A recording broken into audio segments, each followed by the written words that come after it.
Good evening. Good evening. My name is Damita Chatman, and I'm here with Citizens for Excellence and Elected Leaders. We, short is called C.E.E.L. I want to thank everyone for coming out tonight. I'm going to set a few house rules. First, I want to thank the pastor of this church for allowing us to be here. Thank you, Pastor Chris. This is his house, so I ask you guys to respect his house. I want to thank all the guests, all the people from South Fulton, the voters, thank you. I want to thank my moderator, Kathy Adams, and Joe Flint. I want to thank my guest, Dr. Mark Baker. Let me say this, put all phones on silent. We were going to do a debate, but we had to change it into a forum, and that's okay. Can I get that other mic, please?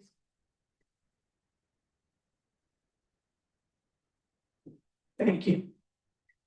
And let me say, before we get started, the last time that we met during the mayor's forum. And we put out the save the date. And then we had to change save the date because of the council meeting. And I changed it to November the 13th. Every candidate has gotten emails. All candidates have gotten emails. I have a process. If you don't get in contact with me through email, you can't show up at the forum and expect to sit at the table. We have a process. I'm going to be the one to tell you because I know how sometimes social media can tell a tale, but you heard it from me. Councilwoman Gums was invited. She was invited months ago. She never responded to no emails, not one email. So therefore, I said today, I'm not on the ballot. She's on the ballot. So therefore, Dr. Baker will have this whole show for an hour to himself. We will not be taking any questions from the floor. The questions was done this weekend by myself. The moderators just got the questions today. So nobody can say that people got questions and they were staged or no. We make sure that everything is held professionally, and I'm not going to deter from that. This is a very important election. We're down to the last two candidates. And I interviewed all the candidates, but Dr. Mark Baker is because I had to leave for a funeral, so he didn't get that personal interview from me. But he was a part of the forum. And all of them showed up for the forum. And so therefore, I don't play politics. We don't play games because this thing is serious. Please mute your phones. And so now I'm going to introduce Joe Flint as the moderator and Mrs. Kathy Adams. And I'm going to turn it over to them so we can get started with these questions. And again, my name is Damita Chatman. Thank you.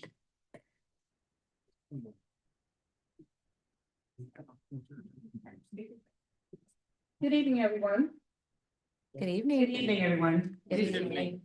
Thank you for coming this evening. My name is Kathy Adams, and I'm one of the moderators for this evening. And we are glad to have you in the audience and glad to have our virtual audience. What we have with us this evening, this is a candidate forum. We will hear from our candidate who is seeking the mayoral seat for the City of South Fulton. We will give him a series of questions and kind of go from there. We will have, these have been segmented into various topics. And from those topics, there are various questions. And some of those topics, they go from economic development to public safety, housing and urban development, and so on. And so there are just various categories. And so a little bit about the rules and the housekeeping for this evening. We do have a clock. Our timekeeper will, our timekeeper says no, that's okay, because we have one. Candidate this evening. Right. That was yours, Mr. Baker, Dr. Baker. So a little bit about this, the way we're actually going to do this, and so that we can keep it flowing. There will be, we'll give you 2 minutes for an opening statement, and 2 minutes for a closing statement. You'll have 1.5 minutes to respond to each of the questions, and we'll go from there. And we'll do various questions along the way in various categories, just to share with the audience your background and interest on and how well-rounded you are on the subject. That sound good? Yes, ma'am. All right. Well, since there's no clock, I'll tell you what, we're still gonna adhere to the 2 minutes. Yes. That way you don't just talk on and on about any one thing, so we can keep it flowing. And so having said that, I am going to turn this over to my counterpart, Pastor Joe Brett. Thank you, Kathy. Again, good evening, everyone, and welcome to the City of South Fulton's candidate for mayoral candidate forum. Testing.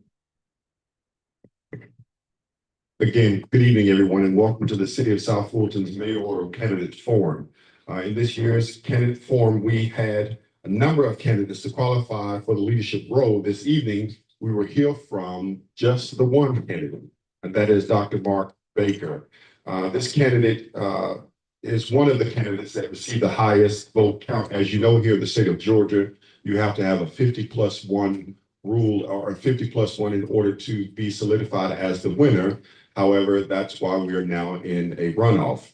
And this candidate is seeking the leadership position of mayor of the City of South Fulton. As a gentle note, all candidates have been invited to participate in this evening's forum. Each candidate will share information, or this candidate will share information about himself and their 2025 campaign and plans in order to move the City of South Fulton forward. And so without further ado, we will open the floor for Mr. Mark Baker to introduce himself. Again, as mentioned, we won't have a timekeeper, but we will stay abreast so that he could be aware and be able to answer all of the questions as opposed to one topic. And I'll turn it back over to my counterpart, Kathy Adams. Thank you so much, Pastor Joe. So, Dr. Baker, we are going to open this up and give you 2 minutes for an opening statement, please. First, I would like to say thank you to the church and everyone who took time to put us together.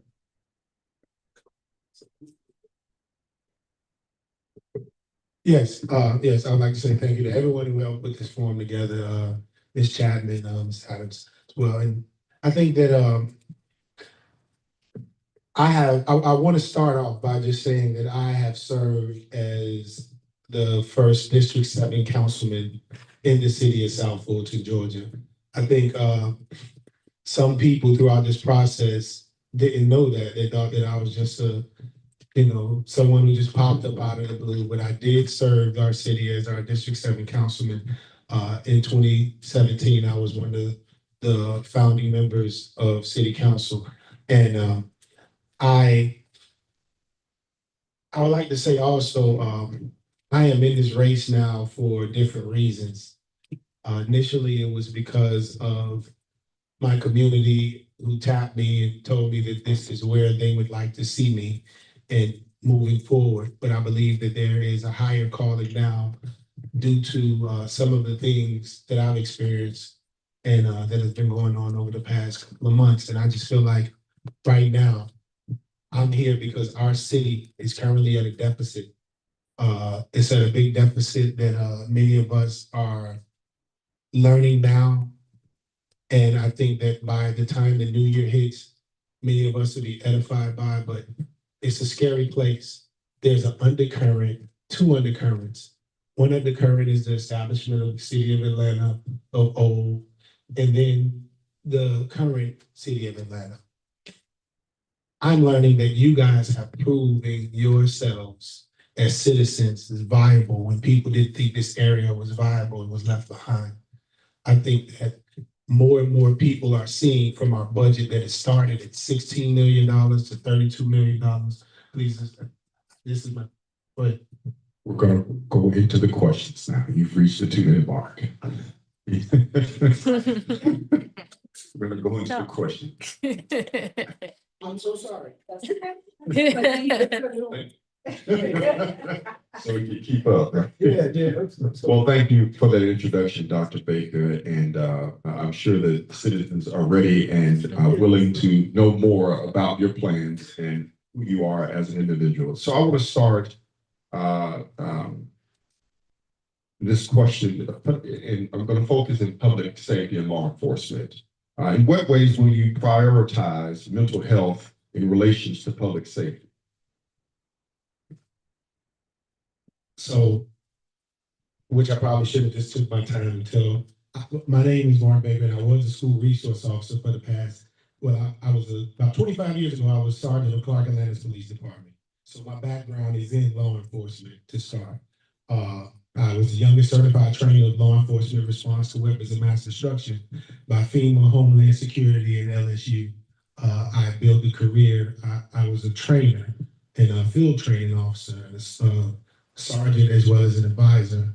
And I think that when it comes to our law enforcement and prioritizing our new direction, I think that it's my understanding that Dr. Cedric Alexander has a position in the City of South Fulton. It wasn't there prior to me being in office, but it's an amazing position, and his reputation precedes him.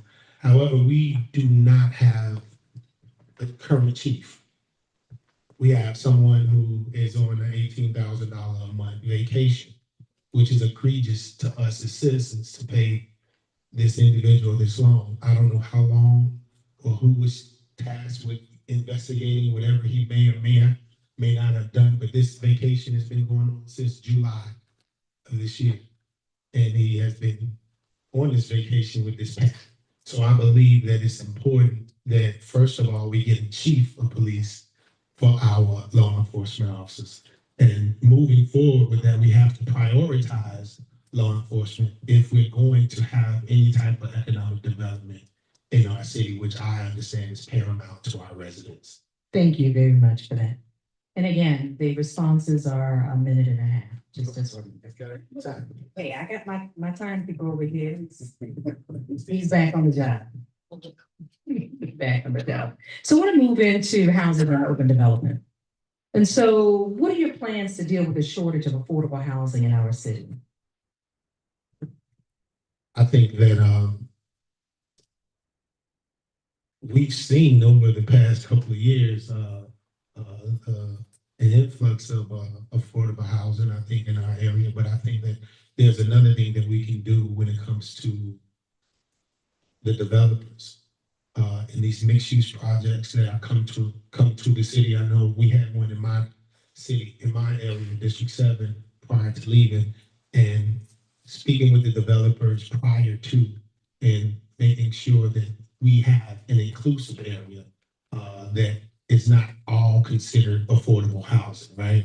Because through Looking Glass Cell Theory of Cooley out of Michigan, it shows that if you put someone in a development area or a living space with other people of a different tax bracket, they tend to acclimate to their surroundings. For example, if a third of a development is specified for affordable housing, our people will actually acquiesce to their neighbors, those surrounding neighbors who've been there for some time, who aren't coming from what we call, affordable housing is just the newer term for low-income housing, right? And the broken window theory actually becomes a self-fulfilling prophecy, whereas these people become acclimated based off their surroundings, and we can grow our city by putting portions of our property as affordable housing as opposed to doing all affordable housing in one place and it turns into projects. Thank you very much. Thank you, Dr. Baker. I want to ask this question: how will you address the specific needs of the city's underserved populations? So one of our first priorities, actually, when we had a workshop, when we started city council, everybody on city council prioritized the youth, right? But when we stratified that list, it was all based off Parks and Rec. You know, we didn't have a way when we were workshopping to say, what are we going to do for youth involvement? We had our city's departments that were stratified. And I think that every time somebody talked about growth and development of young people, we just put it under Parks and Rec. I believe that it's time that we remove some of the red tape when it comes to our parks and recreational departments. We have a plethora of 501c3 organizations in our city that we utilize on weekends in different places, and they have amazing ideas and amazing services for young people, but they just don't have a place to meet. We have to start to open our doors in these parks and recreational facilities to allow these 501c3 organizations, even if it's an hour every, an hour and a half or 2 hours per week, and we actually get that together and organize in a fashion, of course, after vetting everybody properly, and open our doors to these people. When I was young, we had midnight basketball, and I think that it's a proven fact that the more we engage our youth, the less they actually find alternative methods and things that are less hazardous. Thank you. Thank you very much. So I want to move into economic development and job creation.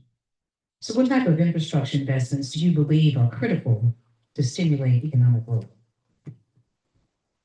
Elected me as mayor, I think is an investment, because ultimately, nobody wants to come to a city that's chaotic, right?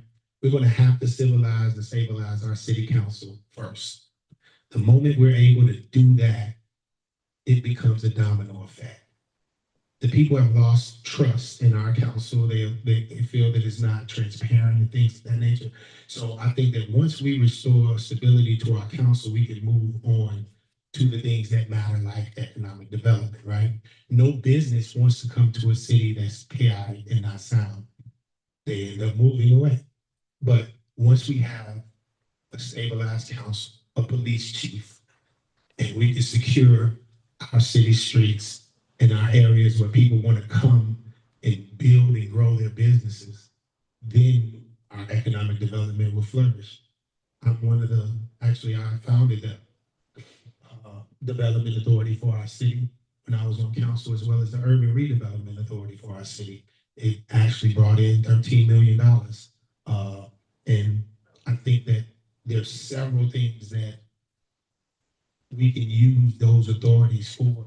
They're like tools in the tool belt of economic development. We just have to utilize them, make sure that we have the right people on those boards, make sure that they're trained appropriately so we can go faster and further in economic development.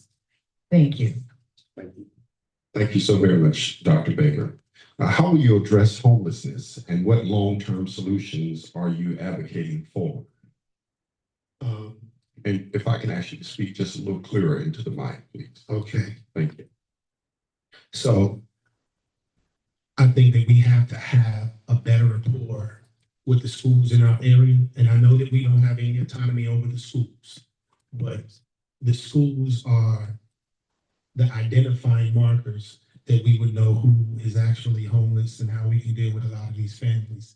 And not to mention, we also have to understand and inwardly digest the face of homelessness currently. There's no way for you to know that somebody is homeless just by looking at them nowadays. There's several people who may live in their cars and go to LA Fitness and take a shower in the morning, go to work right next to you every single day, and they don't have a place to live.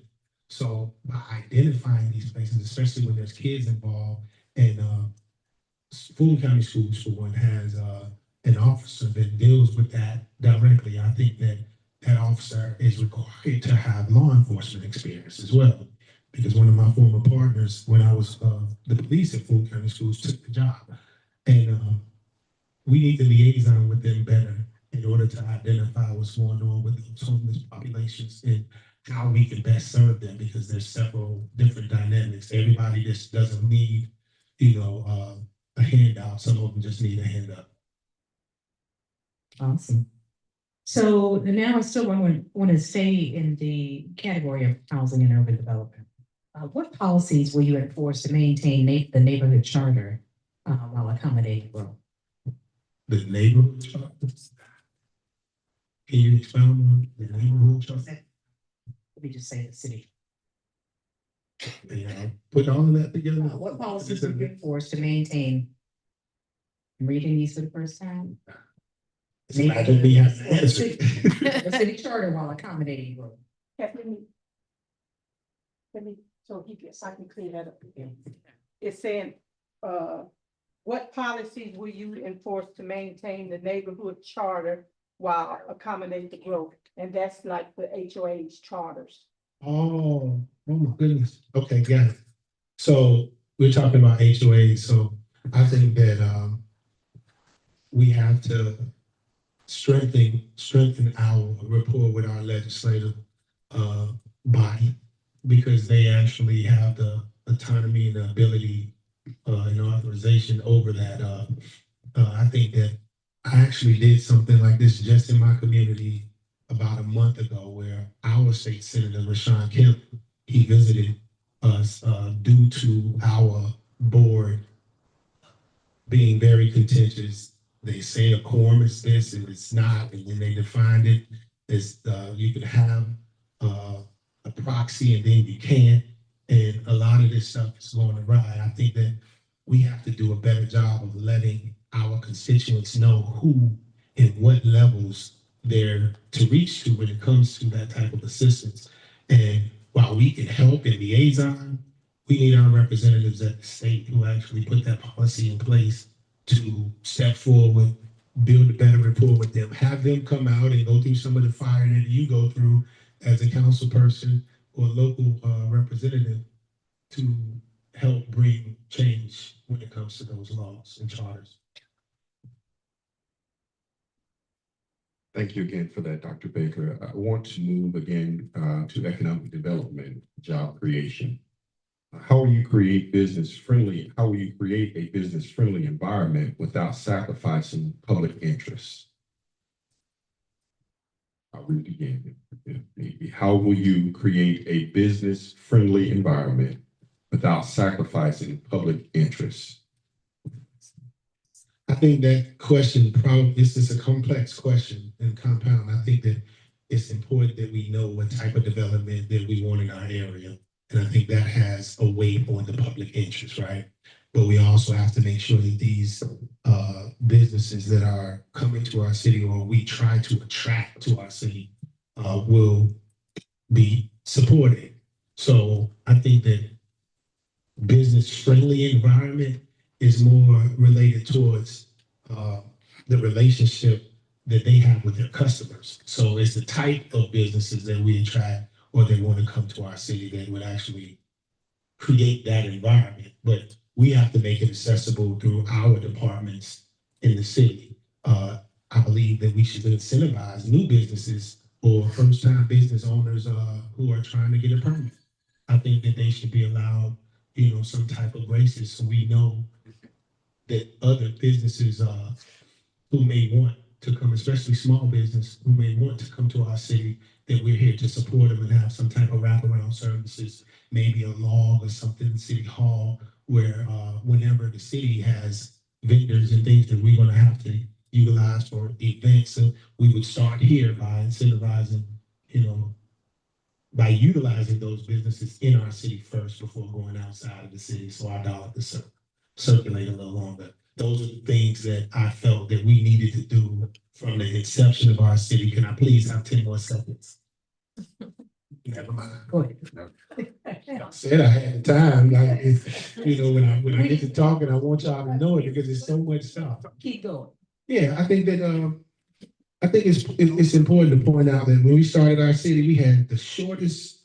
Well, my councilwoman just advised me last night they had an hour and a half council meeting pretty much, which is amazing for our city. I'm proud, yeah, congratulations to y'all. City Councilwoman there.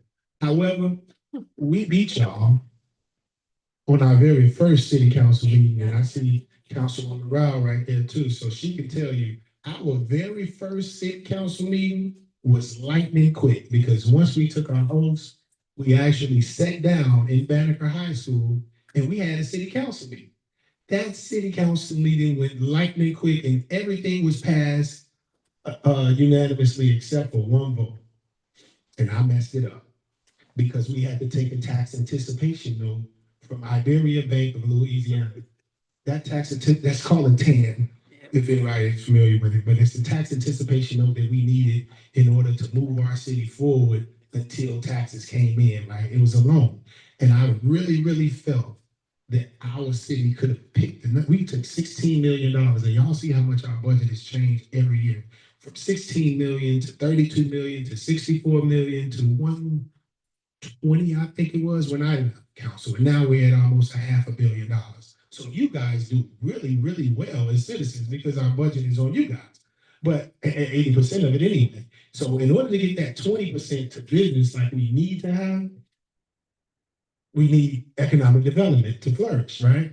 But I felt that we needed to work harder at trying to get some of our local banks involved, i.e. Citizens Trust was who I was really pushing for.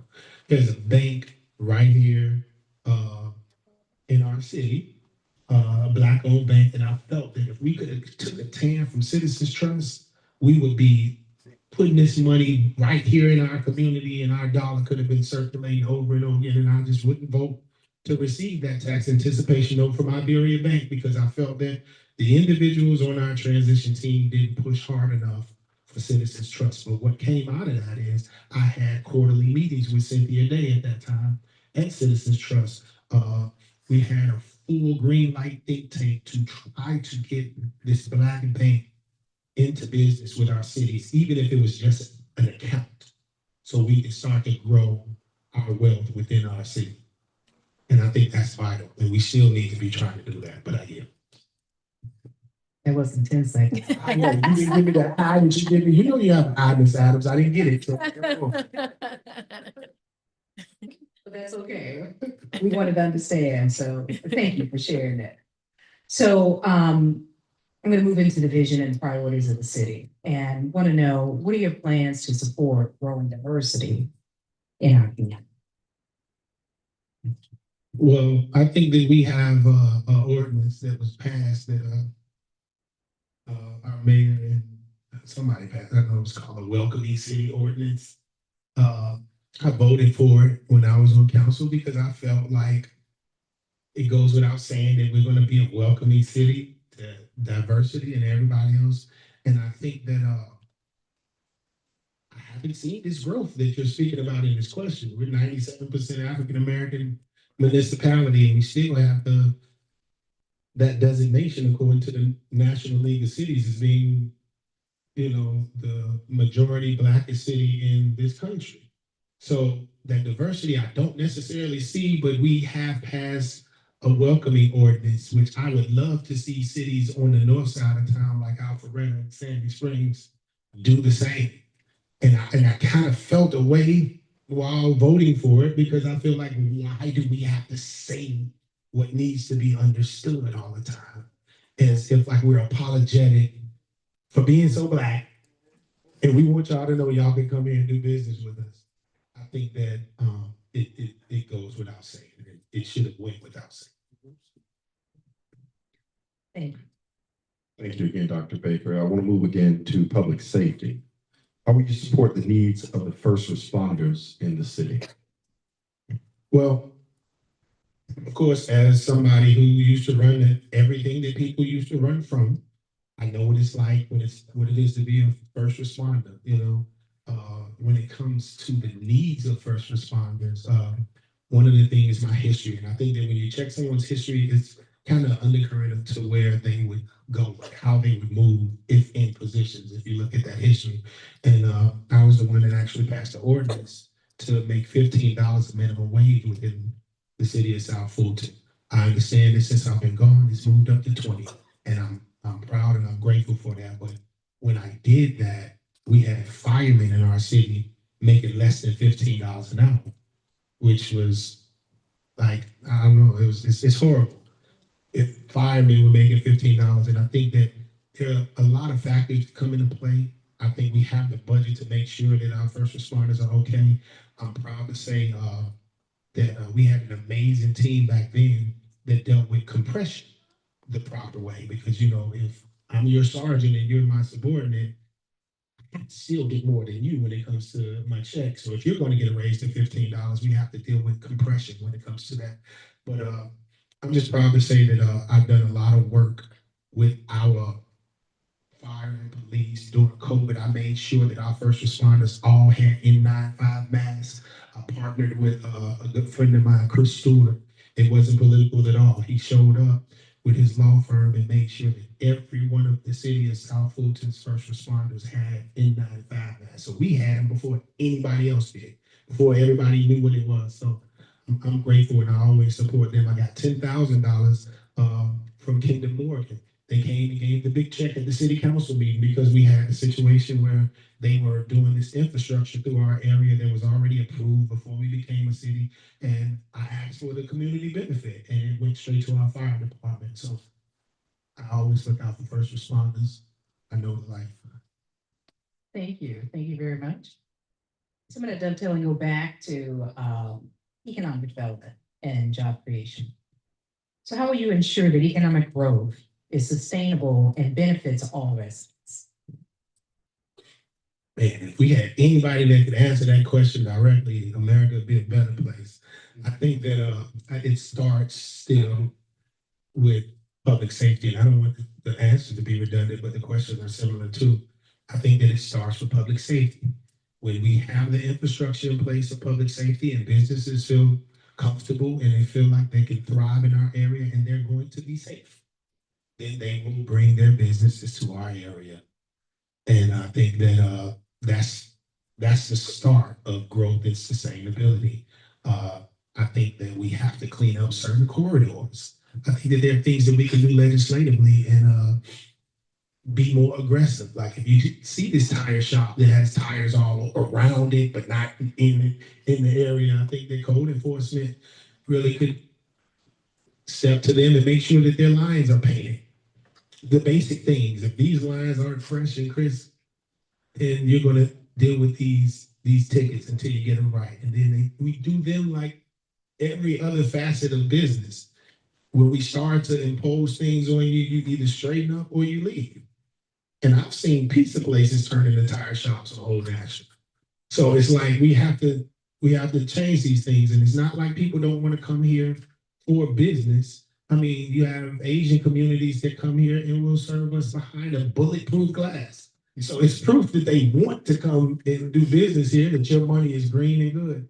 But we just have to actually make it business friendly and available by putting the infrastructure of protection and law enforcement in place. Thank you again, Dr. Baker, for that very candid response. So I'm going to be the one to get a little personal here with you. I want to ask this question. Can you explain the P card usage of paying fraternity dues? It's something that didn't happen. So I'm glad you asked me this publicly. It's real simple. I was the representative to the Panhandling Council for the city of South Fulton. I actually had to attend meetings and things of that nature. I'm so glad that Yusuf Otway right here, he's in the back. Wave your hand, Yusuf. He was my legislative specialist at the time. And Yusuf actually was with the assistant city manager. I can't think of his name. No, Don Thompson. Don Thompson. Don Thompson said while we were going through these things that that's something that could be paid. Somebody else actually told me, and I don't want to say their name, that they paid their dues every time, and I thought they were lining me up. But I found out it was true. But I still didn't want to do it. He told me that it was okay. I don't have to answer. If I'm doing it this way, I still can do it. There is nothing against that. And no council person ever told me, hey, you're wrong for doing this. I told Yusuf, I don't feel right about that, man, and I think I want to write a check. Even after I was given permission and told to do it, I, on my own accord, wrote a check back. Can I get just an affirmation by a nod, a Sullivan nod? I wrote the check on my own accord. It wasn't a council meeting where somebody said, hey, what's up with this payment? Nobody ever had to do that. It was done within a week's time. So I think it's being amplified right now because with $10,000, I'm in a runoff against a candidate that has 200,000. So we're going to have these little petty conversations. And I just want to make sure we're clear. Are you saying that you did not use the P card? Okay, I just want to make sure. No, I'm saying it was used. Okay. The assistant city manager said that it could be used because of my position with the city. I, on my own, independently, and there's emails, if anybody wants to do an open records request, I on my own said, I ain't comfortable with that. And I paid it independently. Thank you. So moving into another question, it says, will you support removing the cap off the millage rate? That's the elephant in the room. No. I don't need a minute and 30 seconds. I can talk about something else after that, no? Okay. And I believe that our city has done something unique in order to have that not even be the case for our citizens to move forward. I believe, I don't know, I'm not there, so, that's the word and I'm going with it till otherwise. Let me just share this with you. So early on, when we had a full slate of all the candidates, it was mentioned that the conversation was going to come up again in 12 months after the election about removing the cap off the millage rate. So we want to know for all those that are coming in, what's your position on it? So that's why we're asking. So are we going to have this conversation in 12 months or 10 months, going through this cycle of removing this millage rate? Yeah, again, I say no. I think that I say no, and I also want, just for the sake of council, because when I'm the mayor, I'm going to unify these people, and I don't want divisiveness. The point of it is to the defense of council. I believe that it's not I think that this was because of a particular initiative. So we shouldn't be in, that position on a regular. It has never come forth before, and I believe that initiative was why it came forth when it did. Thank you so much, Dr. Baker. You just mentioned something that I want you to expound upon. You said you're going to unify the council. How do you see yourself being able to do that? And we asked this question coming off the back of the constant conversation of there being 7 cities of South Fulton, as opposed to just one city. So how can you, as the mayor, unify the council? I believe that there's one South Fulton already. I think there's a narrative of 7 South Fultons when you get around this cold time and this turkey time, right? Because everybody want to have their events and their fall festivals, and it's like you go to some of them and there's absolutely nobody there, and it's like, how much did you spend on all of this? Right, we could have just done one big thing and da da da da da. But it's like, what district would it be in? I want it in mine. I think that it's important that you get what's big to people, right? You find out what their main interests are. You meet them where they are. They represent their districts respectively. And I believe that as mayor, it's my job to help them with their follow through. I don't even get a vote. That's on the state. But the reality of it is it's important for me to know all of the priorities from districts 1 to 7. And I know that all of the priorities is not giving out the most turkeys or the most boxes. So I think that it's important to create an environment whereas we can work together based off the priorities of our respective districts. And when you get those priorities of those respective districts, we tend to bend on certain activities so we don't break. And I think that it's a give and take, and we know that there are certain places that are more performative. There's certain places where these things are more befitting. But I think that when it comes to all all of their separate initiatives, we find out those priorities, we meet them there, and we just lean into each council district and give them what they need. Okay, well, thank you for that. So, and pivot a little bit. Do you think the charter should be changed to benefit certain council agendas or initiatives? You asked me if I'm okay with stuff being illegal almost. Like, I don't, no, of course not.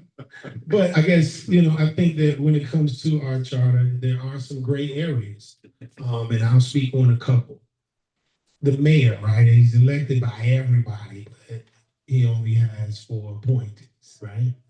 The city manager, the city clerk, the city attorney, and the judge. I believe that, I've worked with some of these people and I've heard the report of others, with these people, and they may be amazing.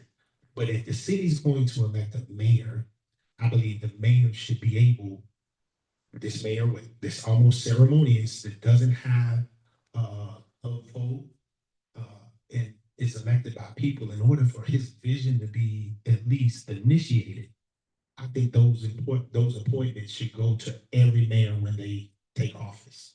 If he wants to keep this person as his appointee, he should be allowed to, and move forward. If not, those terms or those contracts should probably expire. Because without that infrastructure, there's no way I can come up here and sell you my vision and I don't have a follow through, right? I don't have anybody that I know is aligned with an appointee that I would make, or, and I also feel like there's great areas in the charter, but I don't think our charter or the people who wrote our charter ever envisioned our council dynamic like it has been over the past couple of years. I think that we elected a mayor who nobody really, supported at that time. And for the past 4 years, there has been a lot of dissension because of that. And not to mention his own contributing factors as well. But I believe that the strong city manager form of government is a government that I can work within. I think our charter needs some tweaks, like the one I just said at the beginning, but I don't think you could ever envision what has transpired over the past couple of years under that structure. Okay, well, thank you. And having said that, what legacy do you hope to leave behind by the end of your term? I'm too young to think about that. But yeah, it is. But I think that I would want to see, and I'm not talking about by the end of my term. These are things that we can see by next year, God willing. A unified South Fulton, right? That with a council that's working together, and we're not in the media for anything negative, anything outside of our city rising to its full potential. I think that if I'm elected mayor, I have the ability to work with everybody who's on council and maybe on council. Meaning I'm familiar with the people who are running. I've supported them. I've been in, classes and things of that nature with them, and I know I can work with them. I have endorsements from a couple of people on council. I won't point them out, but I would say more than my opponent does, and they sat with these people, some of which for 8 years, and don't have their support overtly anyway. So I think that's a testament, but I believe that I have the ability. I've served as mayor pro tem 2 terms. And I point that out only because at the time in which I served, it wasn't a ceremonious position that everybody had a chance to get. It was something that everybody on council voted for this person to be in this position. And I think that speaks to my projected leadership amongst my peers. I believe that that's something that I'll be amplified to do as mayor. Thank you again, Dr. Baker. I want to kind of piggyback on the statement of ceremonial mayor, and I want to ask in that position, and I'm just using that as a backdrop, what is your plan to attract new businesses and jobs to the city? If and again, I'm just using that word, if the position of mayor has been sought as ceremonial, how will you be able to make that something more important and to attract more businesses to the city. And it's all about relationships, and at the same time, that's why I think that those appointments are something that if, without them, I'm just going and I'm following the lead of somebody else appointing and trying to sell my vision to somebody who doesn't have to necessarily digest it, But I think that it's about the relationships that we have. I have been involved in several organizations. I have been to the Carl Vincent Institute for Economic Development. I've done all of these things when I started the Development Authority when it comes to being able to, I'm sorry, being able to, being able to have these relationships and rapports and utilizing them to the best of my ability. It has allowed me to thrive in life. And I think that, the transference is making our city and our image more welcoming, right? I think there needs to be a whole makeover campaign. I see the South Fulton billboards and all of this, the city on the rise, but we see, nothing really rising. So I think that our city council needs to have a full makeover, a full retreat where we understand everybody's real issue. You let it out, you leave it there, and then you move forward. I mean, it's what brothers and sisters do, especially when you're unified by 115,000 plus people to do so. There was a concern of Ronald Reagan's age in his second term that he was losing it a little bit. And you okay? You ain't even started. You talked about Carmelita being. What? No, I didn't say that. Messing with you. I'm just messing with you.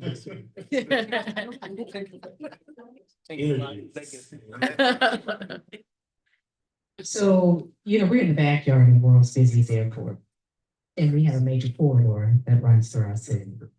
Can you outline your vision for the city's development over the next decade? So this is beyond it. Yes, I foresee a lot of things that people, because petty differences, are kicking around as if they're not great ideas and great opportunities for our city. And to start with the proximity of the airport, I always tell people we never really know what we have until we no longer have it anymore. Yep. Look at the brother over here. No, he talking not just women, brother. I guess what I'm saying is in general, like, we never know how valuable our land in our area is until, somebody else comes along and shows you what it could be. And there are people sitting in coffee shops all across this country looking at our proximity to the airport. And, that's why I had to pass the investor harassment ordinance, because my mom was getting calls every day for people. She lives in District 7. She was getting calls every day of people trying to sell a house. And I come in the house with her and she arguing and going back and forth. I ain't selling mine. I'm like, mama, hang up. But it's like, these are things that go on a regular basis because other people know the value in our property. And I think that proximity is something that I hesitate to speak on Manson Park sometimes because I've heard so many derogative things from our city. But we have a project that's pending from a Black developer in our area who came to our area to purchase the property that his ancestors were enslaved on. And we worked out a project with him. He's moving forward. It's currently with the Atlanta Regional Commission, and it's right on Old National, 6 minutes away from the world's busiest airport. I think we should give him a chance to finish. At least allow him to fail or fail forward and help him. Because this is already here. It's already approved. He's going through the process right now with the city. And the city people will say, I don't know what you're talking about if you ask them. Because I was the chairman of the Development Authority when it started. And I think that this I do need a couple seconds ago, because when I was at these meetings of the Development Authority, a lot of people just left us, right after the contentious moment, to fall. What do? We raised our budget. We didn't get a budget from the city. We got an extra $300,000 from that developer. I heard he gave the Development Authority $100,000 in February, just recently, showing that he's trying to move forward with this project. And in the plans for that project, I saw a tramp for one of them, and he's dealing with Black developers in our area. What's the guy name? His father's name is on I-20, H.E. Holmes, Hamilton Holmes Jr., the son. He's the architect for the project. So those dollars are still circulating, and that was something that was mandated in this contract to deal with subcontractors who were typically excluded, was the language we used, so we can get some jobs in this situation. And it's like, we have this opportunity. They had a tram that extended from the rental car facility that they wanted to propose to this project. So it's like, we have people who are trying to help our city go faster and further and bring development to us. Smart development is the first all green development of its kind, but we're not amplifying it and we're not giving them the help that they need. It seems like, even if it's just basic camaraderie. And I think that that's something that's needed. If it fails, it fails. But right now it's in the process and it's almost like it's on mute. So I think that we need to start amplifying the things that's going good. We need to even let people know, hey, this is something we're available for, so other people can come and say, hey, I want to do stuff like this here too. I want to be a part of the development authority. I would love to have a tax abatement or incentivize for whatever businesses I want to bring, because that's the purpose of it. I can't do it as mayor, but I put the infrastructure in place through founding the development authority and the urban redevelopment authority for this stuff to even happen. So we have to just make sure we support those businesses. I mean, not those businesses, but those departments and those initiatives that we already have started. See everything through to the best of our ability and leave our petty differences at home. Thank you, Dr. Baker. We're going to ask one last question before our closing remarks. You are a part of the gang of five. How can you plead to the voters that the city will? Can you stop? How can you sit and ask me a question and tell me that I'm a part of a gang? Well, if you were a part of the gang of five, how can you plead to the voters that the city will not go down this path as you becoming mayor? So that's something. Okay, yeah, the audience don't know, but I don't want to take my time. He can explain it. Well, no, I got it. Please. There's a situation when you are a part of a group of seven, right? If 4 people vote together, what is that called? Consensus. It's called a majority. Yes. So in order to let's say this 4 people have a majority and a resolution passes. I know the mayor said you don't have any power, but it's so many powers that you have. You can veto that, right? If I veto something and those 4 people bring it back, right? Guess how it passes? With a super majority, 5. So it's 2 types. Well, in the church, but people lie when they start talking about, there's 2 types of ways that you receive a lie. Learned this in school a long time ago, but it's like the narrative analysis of that has been somehow that there has been a game, because 5 people may have voted towards things. Now, council will tell you if they're before you that the majority of the time, everything we pass what? Unanimously. So when 5 people vote for something, it's a super majority. So to say or imply that I'm a part of a game because I've been on city council and a super majority of people have seen things a certain way, and 2 people just didn't see it the same way, I mean, that's egregious. And it shouldn't even come up in a forum like this with all of these people who want to move the city forward. So Thank you. Thank you. Thank you very much. So now we're nearing the top of the hour, and we thank you for sharing with us your visions, your values, and your views this evening. But we want to give you an opportunity to have your closing statement. So if you will, because you are the only candidate that is here, because we initially allocated 2 minutes for your closing statement, we will allow you to share your closing statement. But don't take 5. I'm going to just stop. I just want people to pay attention to what's going on in the city. When I started out with my opening statement, I just want to inform the people, Jesus, we have to know what's going on, because a lot of people just blindly go into the polls. If we're voting pretty, she's prettier than me. I give her that. But when it's time to move this city forward, I think we have something totally different that we have to actually ask ourselves when it comes to this election. You know, everybody tell you this election is the most important election, but no. When it comes to the direction of our city, this election is so vital that somebody wants to take our city from us. They want to take our city from us. They look at us, they amplify the negativity. You asked me a question about being a part of a gang when I'm an elected official on city council, and it's a supermajority. But it's narratives like that that keep going and going and going. And there's people who amplify it, and they're not even in our city. They're just lighting fire and moving away. And they're saying, look, told you that we need to just take that charter back. That's look, it's not going to function. You got people in Loch Lomond that don't want to be here anyway. All of these things that they can amplify to feel that self-fulfilling prophecy of them actually coming to get y'all. And when I say coming to get y'all, they want y'all money. They never thought that we would be this viable. They never thought it. And now y'all proved them wrong, but then y'all elected people who actually has given them an end. And that end is the most egregious thing that you're going to find out come January, whether it's ethics complaints, if you don't elect the right mayor, whether it's ethics complaints, whether it's continued news situations that are coming out just because of how people got money and the people who dealt with these people and the plan from people who failed in the city of Atlanta, who is padding elections right now. In this city, in my election.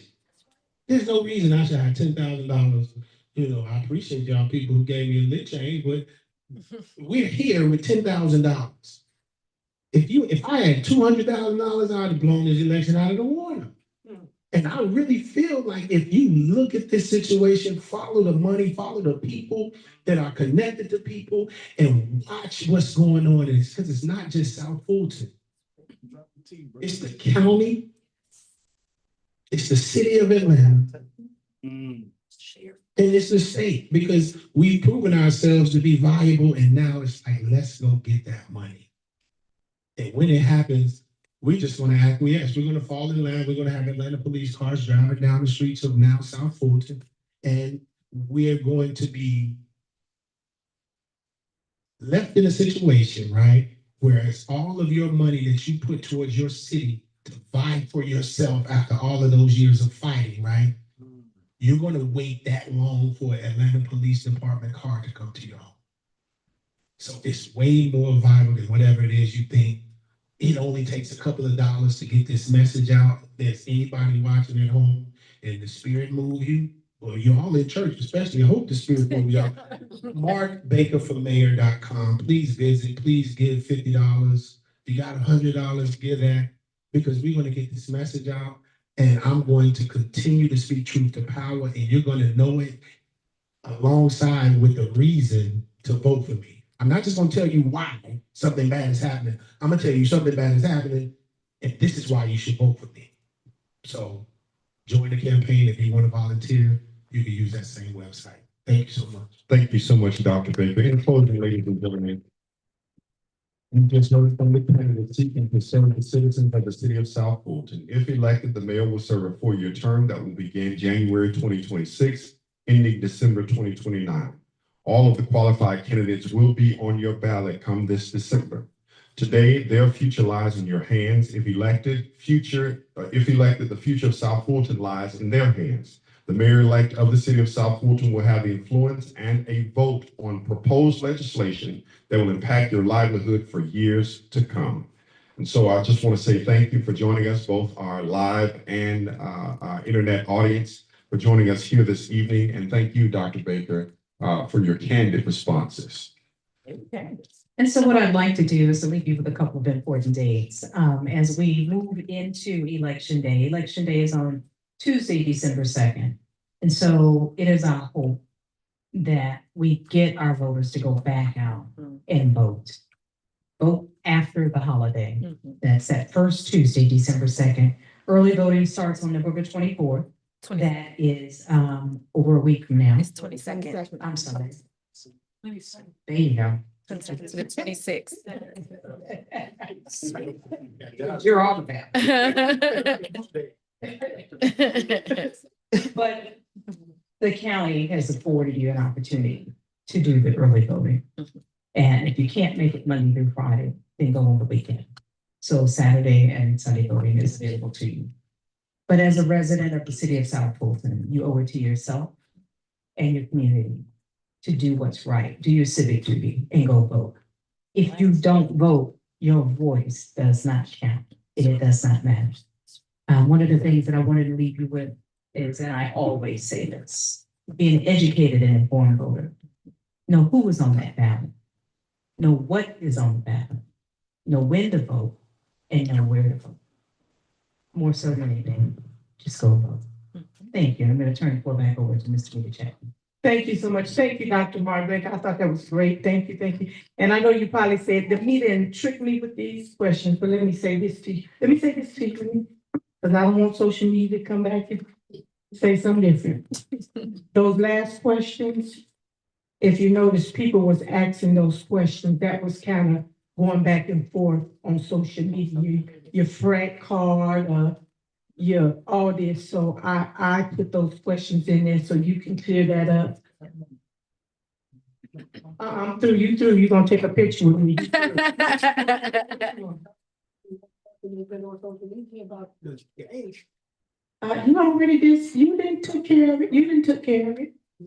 You took care of it, you took care of it. I want to thank, Dr. Baker for coming. Again, the other candidate was notified, did not respond. And so anybody that know me, I don't chase behind nobody because I'm not on the ballot. I'm fair, I'm honest. I know Dr. Baker was a little leery, but I'm fair. Please make sure that you go out and vote. This election is very important. It's very important. And I'm going to say this, whoever get in office, if it's Dr. Baker or my councilwoman, Kamalika Gums, that's supposed to be my council person, but did not represent me as a council person, I'm going to say there. Whoever, if she win, or Mark, I am going to support whoever get in that seat. Whoever get in that seat, we are going to support. So please make sure you cast your vote, you pay attention, you make sure you know everything. Again, I want to thank the pastor of this church, Pastor Chris, I call him Pastor Chris. And I'm always going to thank my husband for being my backbone. Thank you.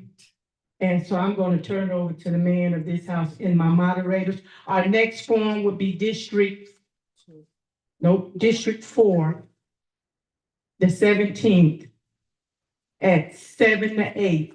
And I'm going to send something out because this was brought to my attention. Both of those candidates have confirmed that will not be like this unless one of them don't show up. But it will be a debate. And they said when they went to some debates that they didn't give enough time. So I have got to go ahead that we will do that debate from 7 to 8:30. So all their questions will be answered. Again, Pastor Chris. Okay, good evening. I'm so thankful for everybody that's here, and there's just a real quick point that I want to make before I pray. You know, when people are considering running for public office, they get talked to and then they talk with others and it builds relationships. Once they decide to run, they build a team. And that team is built around relationships. Us voters that are part of the community, we should come together and should have good community relationships.